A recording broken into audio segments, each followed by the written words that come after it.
안녕하세요. 변호사 김유영입니다.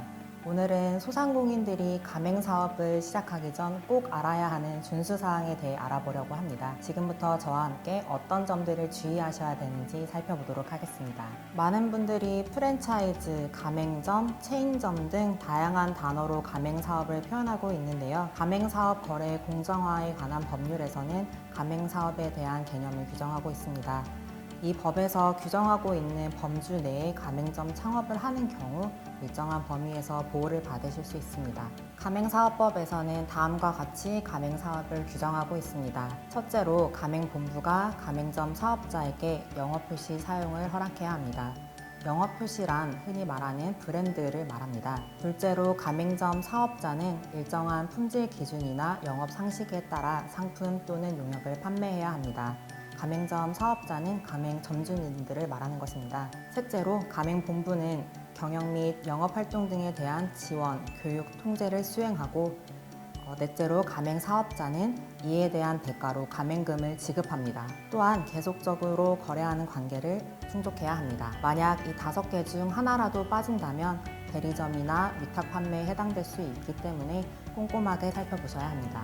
자, 다음으로 중요한 게 바로 정보공개서인데요. 정보공개서는 가맹사업에 대한 재무상황, 가맹점수, 가맹금, 영업조건, 교육 내용 등 기본적인 정보를 담은 문서를 말합니다. 보통 5에서 60페이지 정도로 되어 있습니다. 가맹계약 체결 14일 이전에 가맹본부로부터 제공받으실 수 있습니다. 정보공개서에는 가맹본부의 매출액 등 가맹본부의 일반 현황, 가맹본부의 가맹사업 현황, 가맹본부와 그 임원의 법 위반 사실, 가맹점 사업자의 부담, 가맹본부의 경영 및 영업활동 등에 대한 지원과 교육 훈련에 대한 설명 등에 대한 내용을 담고 있으니 꼼꼼하게 확인해 보시기 바랍니다.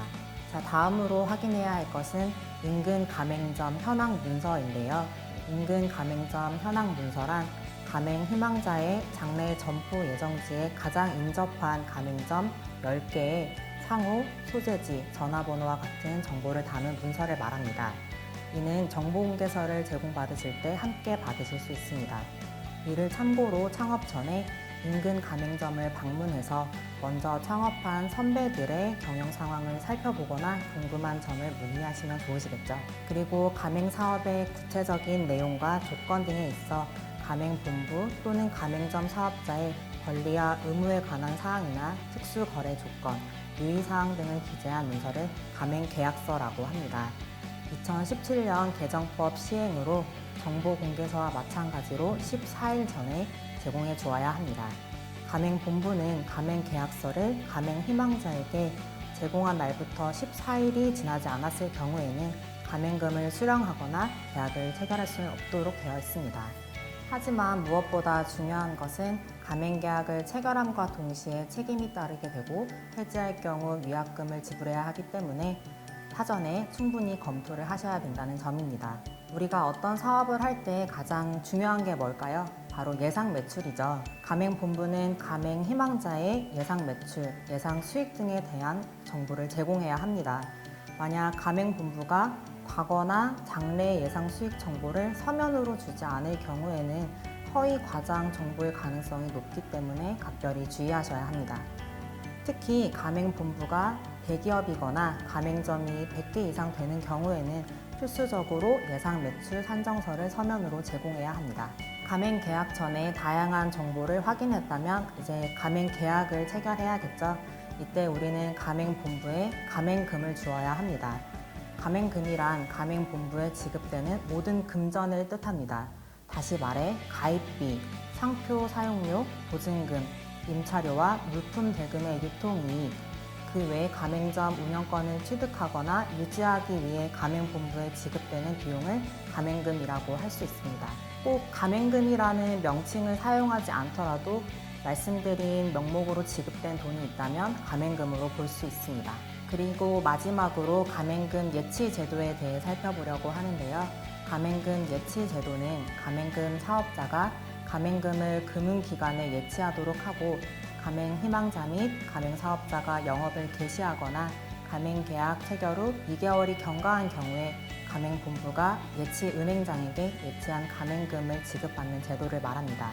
이때 예치 가맹금을 가맹본부에 지급한 후 하루라도 늦게 보험증권을 발급하는 행위는 예치제의 취지상 사후보증으로 위반이 됩니다. 따라서 항상 보험증권을 제공한 뒤 예치 가맹금을 수령해야 한다는 점 주의하시기 바랍니다. 오늘은 가맹사업 불공정 거래 피해 예방을 위한 준수사항에 대해 살펴보았는데요. 어떤 계약을 하든 결국 그 결과에 대한 책임은 모두 다 자신이 지게 됩니다. 따라서 불공정 거래로 인해 피해를 입지 않도록 꼼꼼하게 가맹사업에 대한 내용을 확인하셔서 안전하게 가맹사업을 시작하시기 바랍니다. 추가적으로 궁금하신 부분은 소상공인시장진흥공단 무료법률 서비스를 통해서도 상담받으실 수 있습니다. 상담은 국번 없이 1357로 전화 주시거나 온라인 www.sbiz.or.kr로도 접수 가능하십니다. 그럼 저는 오늘 여기서 이만 인사드리겠습니다. 감사합니다.